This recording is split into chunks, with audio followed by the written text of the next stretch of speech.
তুমি জীবনে যে 5টি আমল কখনোই ছাড়বে না, যে 5টি আমল ছাড়া যাবে না, সেই 5টি আমল কি কি তুমি আমাদেরকে বলো।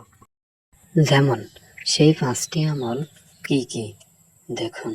1 নাম্বার, প্রত্যেক ফরজ নামাজের পর আয়াতুল কুরসি পাঠ করা। 2 নাম্বার, প্রতি রাতে সূরা মুলক পাঠ করা।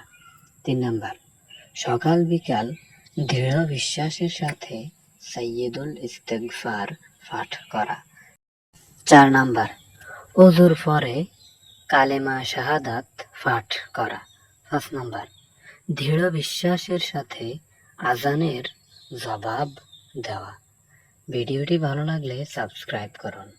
আপনাদের একটি সাবস্ক্রাইব আমাদেরকে অনেক অনেক অনুপ্রেরণা যোগায় এইরকম শিক্ষণীয় ভিডিও বানাতে। তো বন্ধুরা, ভালো থাকবেন। আল্লাহ হাফেজ।